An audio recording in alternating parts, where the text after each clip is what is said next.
E disse-lhes Pedro: arrependei-vos e cada um de vós seja batizado em nome do Senhor Jesus Cristo, para perdão dos pecados, e recebereis o dom do Espírito Santo. Atos, capítulo 2, versículo 38. Eu desejo falar um pouquinho sobre batismo. Batismo é uma palavra que significa sepultamento, sepultar. Quando a pessoa aceita a fé, ele precisa ser batizado. Isso significa que ele vai sepultar sua vida passada e vai iniciar uma nova vida.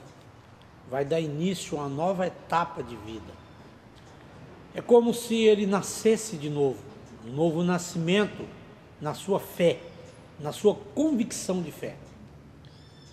Agora, é um assunto bastante sensível, melindroso, porque no cristianismo, no evangelho, existe apenas um batismo genuíno e verdadeiro. E este nós temos que procurar dentro das Escrituras para localizar, para achar onde ele está localizado dentro da Escritura, na palavra de Deus.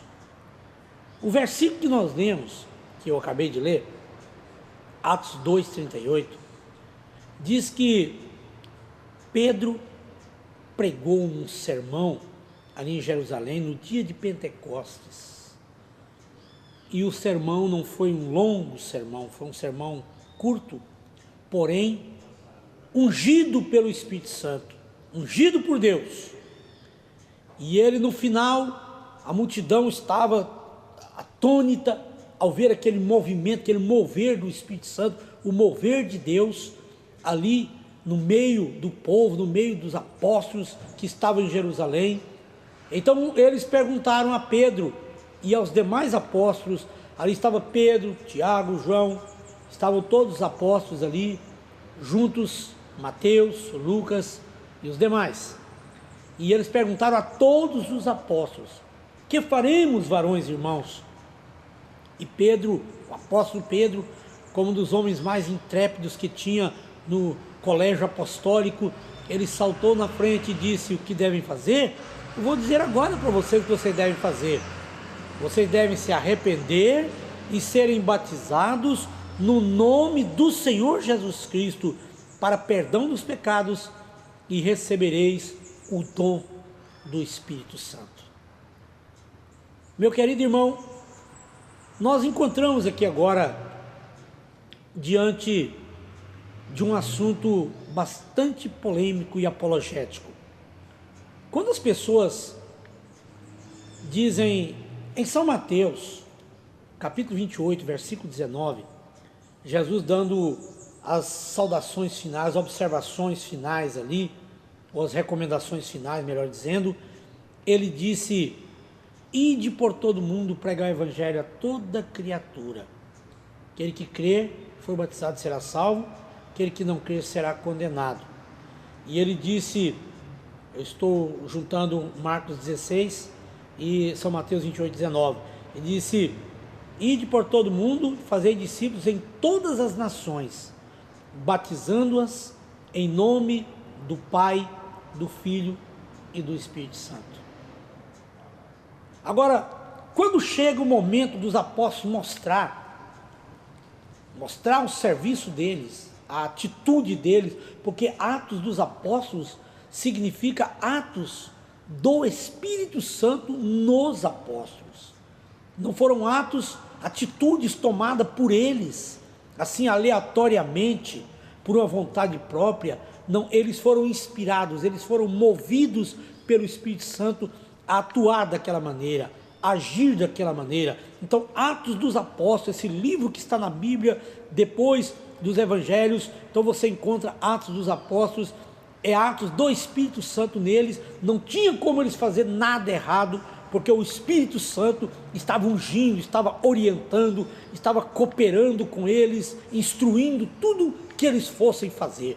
Então, quando Pedro respondeu àquela multidão que eles deviam se arrepender e ser batizados no nome do Senhor Jesus Cristo, ó meu querido ouvinte, meu querido irmão, não há possibilidade nenhuma de Pedro ter errado, ter falhado naquela atitude, porque os apóstolos, os demais apóstolos, diz a Bíblia, estavam junto com ele, então eles o corrigiriam se houvesse errado, e o próprio Espírito Santo, que estava movendo a igreja primitiva, não deixaria, de jeito nenhum, eles fazerem coisas erradas, bem no início, no nascedouro da igreja primitiva, porque tudo que começa errado, termina errado. Tem um dizer muito popular aí fora que diz: o pau que nasce torto, ele morre torto, e até a cinza é torta. Se a igreja primitiva tivesse nascido torta, ela continuaria torta e morreria e terminaria torta, mas ela começou certa, ela começou correta. É claro que no período negro da história da igreja, da humanidade, houve muitos desvios, houve muitas perseguições contra a igreja, e quase acabou, quase exterminou com a igreja. Mas não, jamais, nunca Deus fica no mundo, na face da terra, sem uma testemunha.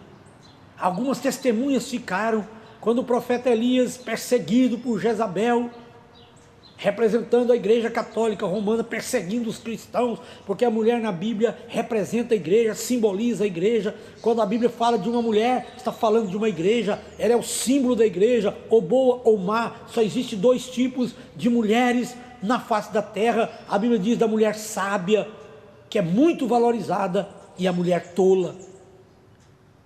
A Bíblia diz que a mulher sábia edifica sua casa, mas a mulher tola derruba com suas próprias mãos.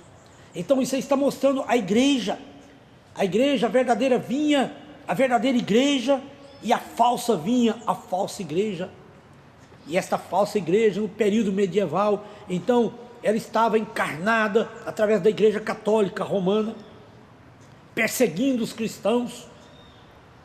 Depois que foi morto Tiago, decapitado, depois que Pedro foi crucificado de uma forma cruel pelo Império Romano, de cabeça para baixo, Paulo foi decapitado, e os demais apóstolos que se surgiam foram queimados nas fogueiras, foram jogados nas arenas, por causa do amor ao Evangelho, do amor a Jesus Cristo, por pensar diferente.